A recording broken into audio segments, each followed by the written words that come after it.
Good morning, and welcome to Redeemer Lutheran Church. I'm Pastor Gary Lodeholt. As we continue celebrating Easter, we are enjoying some stories by Walter Wangerin Jr. Today, we see another story from his childhood. The coming of the kingdom, he writes, is like the coming of my father to my brothers and me when we sat fishing from a ledge 12 feet above the water in a stony cove in Glacier National Park. In that year, I was 10. My brothers were, in descending order, 9 and 7 and 6. Just before our trip west, I had furnished myself with fishing equipment. A Cheerios box top and my personal dime had purchased 10 small hooks, 3 flies, leader, line, a red and white bobber, and 3 thin pieces of bamboo which fit snugly into one pole. Such a deal. Such a shrewd fellow I felt myself to be. A leader among brothers. On a bright blue morning, we chopped bits of bacon into a pouch, left the tent on high ground, and went forth fishing. We sought a mountain stream, and fortunately the trail became a wooden bridge which crossed furious, roaring waters. It was filled with fishes, certainly. We had found it. But the bridge joined 2 high walls of stone, and there was nowhere from which to fish. But I was a shrewd fellow in those days, a leader, like I said.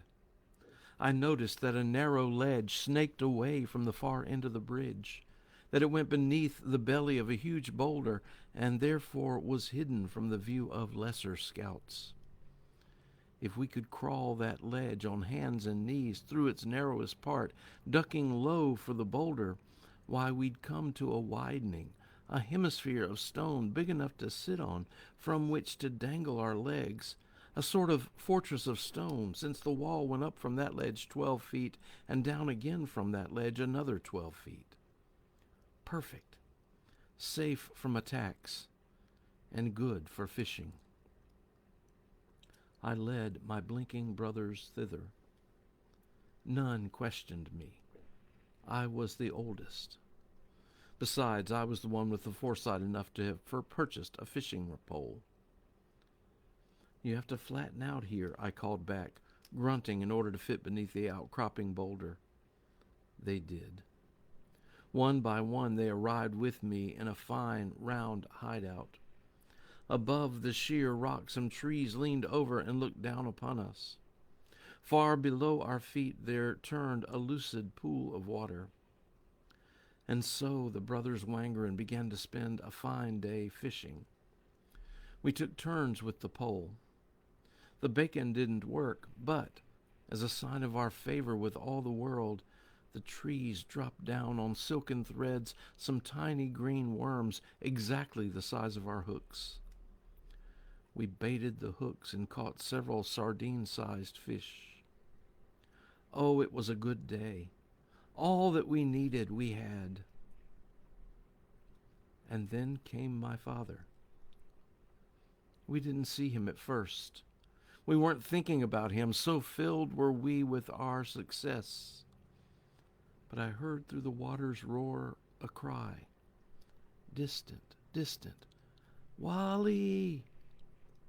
I glanced up where the water dropped beneath the bridge, and a wild waving caught my eye. Wally! Dad? Yes, it was Dad. Hey, look, you guys. There's Dad leaning over the bridge. They all looked, and straightway Philip started to cry, and then Mike, too. Paul dropped my pole into the water 12 feet below, and I saw in our father's eyes a terror I had never seen before. Wally, how did you get over there? Over here? I looked around.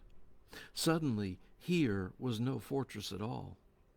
It was a precipice, a sheer stone drop to a drowning water, and that water rushed toward a thundering falls downstream. With his eyes, I saw what I had not seen before. In his seeing, which loved us terribly, I saw our peril. He was crying out as loud as he could, "Wally, come here!" But the ledge by which we'd come had shrunk. It was thin as a lip now. The hairs on my neck had started to tingle, and I couldn't move. Neither could my brothers. I didn't even shake my head for fear that any motion at all would pitch me headlong into the pool below. I gaped at my father, speechless. He stopped waving. He stood for an eternal moment looking at us from the bridge, and then his mouth formed the word, "Wait." We couldn't hear it, and he didn't lift his voice. Quietly, under the booming waters, he whispered, "Wait." Then he bent down and removed his shoes. Then he bent down farther, farther, until he was on his stomach, worming forward, knocking dust and pebbles into the stream, bowing beneath the enormous boulder that blocked our freedom. "Dad's coming. See him?" "Yep, Dad's coming." I knew he would. He pulled himself ahead on the points of his elbows like the infantry between barbed wire, his face drawn and anxious. He was wearing shorts and a long-sleeved flannel shirt, red with darker red squares, I remember. When he came into our tiny cove, he turned on his belly and hissed to the youngest of us, "Mike, take my heel."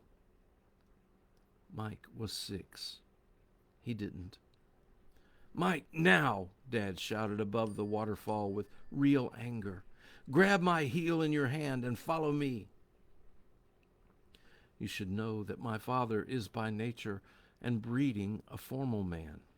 I don't recall that he often appeared in public wearing short-sleeved shirts, nor would he permit people to call him by his first name, having them refer to him according to his position as pastor or to his academic degree.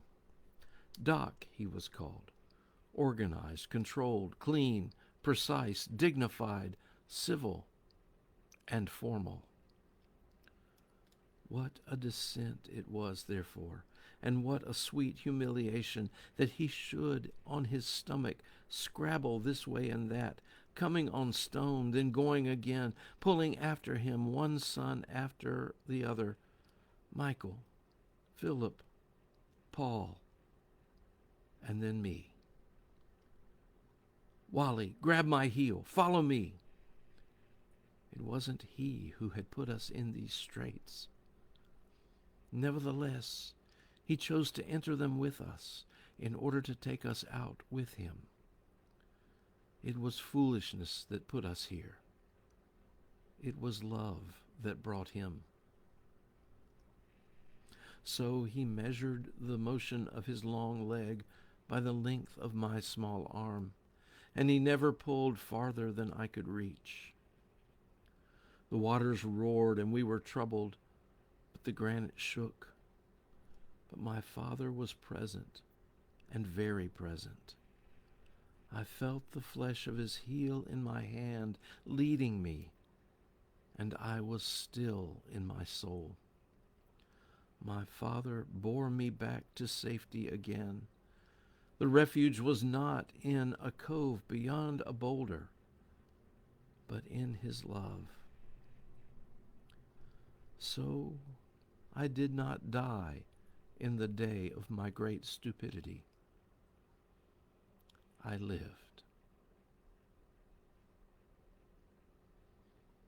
Thanks for watching, and remember to let this day belong to God.